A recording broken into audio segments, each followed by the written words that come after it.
Hi, boys and girls. Welcome to the candy shop. Before we get started with today's adventures, guys, let's do a few of our colors. How about this one, Purple? Can anybody tell me what color this is? Purple! Yay! How about Red, the color of the day? Red. Good job, guys. How about this one, boys and girls? Blue. Blue. Good job. Yes, I knew we could do it. How about this one? Green. Green. Yes. Great and awesome job, guys. Okay, this one's kind of difficult. Orange. What's that, guys? Come on. You can do it. Orange. Yes, we got it. Okay, guys. This one's a little difficult. What is this one? Yellow. Yellow. Yellow. Yay. Okay, guys. Last but not least for today, my favorite. My very favorite color in the whole wide world. Can you guys guess? Pink? Yes, pink. Pink. Pink. Good job, guys. Good job. All right, today's adventure, guys. It's a small chapter book. Okay, so we're gonna read a little bit every day. Just a little bit every day to get us some insight and to keep us up on it. And we're going to read it all the way to the end. Okay, are you guys ready? Let's dream. Martin Luther King Jr. Dr. Martin Luther King Jr. made history. He became famous for his work for helping African Americans get equal rights. Do you know that Martin Luther King was given a different name when he was born? Martin Luther King Jr. was very active as a boy, guys. Did you know he almost died in an accident? Martin Luther King Jr. loved to play football. Do you know what other sports he played? Martin Luther King Jr. grew up to be a Baptist minister. Do you know what other careers he considered? Martin Luther King Jr. worked hard to make sure laws were fair for all Americans, especially African Americans. Did you know Dr. King broke unfair laws and went to jail many times? Dr. King gave hundreds of speeches. Do you know what his most famous speech was? Dr. King worked hard to settle problems peacefully, guys. Do you know what famous award he received for his work? The answers to these questions, they lie in who Martin Luther King Jr. was as a boy and as a young man. This book is about Martin Luther King Jr. before he made history. Let's get started. Saturday, January 15th, 1929, was a chilly day in Atlanta, Georgia, guys. But inside the Yellow House at 501 Auburn Street, it was a happy day for Mike and Alberta King. Their first son was born. The doctor worried that something was wrong. The baby was still and quiet. The doctor gently spanked the baby a few times. The baby cried, and his powerful voice heard for the very first time. And when was that, guys? January 15th, 1929. All right. His parents named their son Michael Luther King Jr. Michael, after his father. His father was named Michael Luther King Sr. But before long, guys, he was known as ML.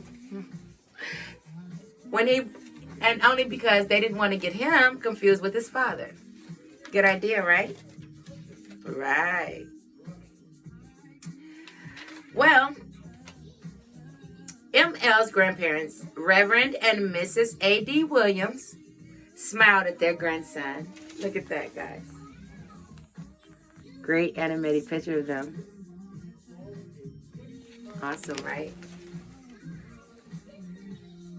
Yes, smiled at their grandson. The new baby would share a home with his parents and his sister, Christine. That night, baby Mike King slept in his parents' room in Christine's old wooden crib. See, they just passed it down, save it from child to child, saving money. ML's father, Mike King Sr., was a minister. He had not had an easy life growing up.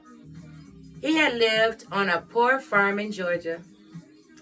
He went to a separate school for African American children. He plowed, planted, and harvested crops. He took care of the family mule. Mike saw that many white people had better jobs and more money than African Americans. He wondered why white people had things that his family did not have. Mike saw that many white people treated African Americans unfairly. He had seen African Americans beaten by white men. Once a white man hit Mike for begging for not bringing him water. A white guy hit Mike for not bringing him water. When he was 15 years old, Mike King made a decision. He wanted a better life for himself, so he left the farm. Mike walked to Atlanta, Georgia, with his only pair of shoes dangling over his shoulder to save the leather.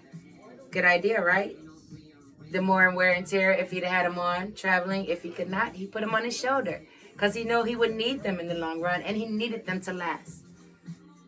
Along the way, Mike saw the nice brick house of a white banker. Mike promised himself that one day he and his family would live in a brick house too. When Mike got to Atlanta, he did hard jobs. He worked in a shop, repairing machines, and as a railroad fireman. There were not many good jobs for African American guys. Mike King had a dream, however. He enjoyed going to church. He liked to listen to preachers and their messages. He knew that church ministers were respected leaders in the African American community, so Mike felt that God wanted him to be a minister.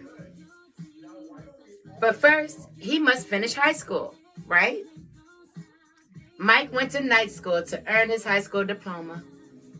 He also worked in 2 churches. He would preach one Sunday in one church and preach the next Sunday in another church.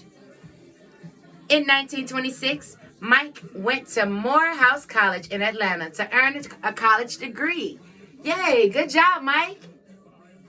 There, Mike met Alberta Williams. Her father, Reverend A.D. Williams, was pastor of Ebenezer Baptist Church in Atlanta. Before long, Mike and Alberta fell in love.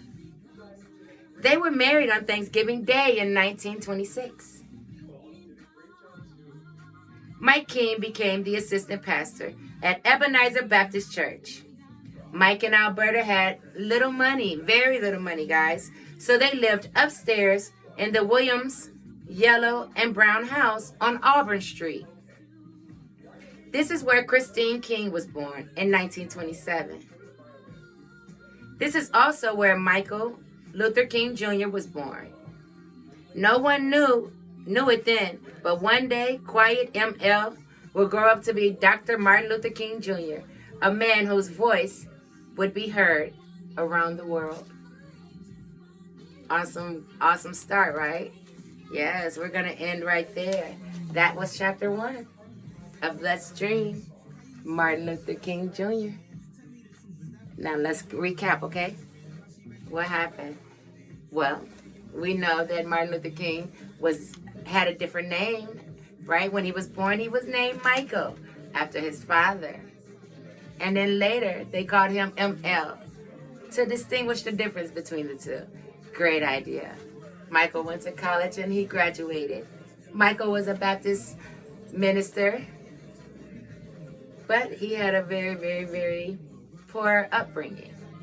But that didn't stop him from fighting for what he believed in, right? Even as a young boy. So that was awesome, guys. Great start to our chapter book. I'll see you guys tomorrow for chapter 2. Remember, gain your power. Get your knowledge. Read a book. See ya.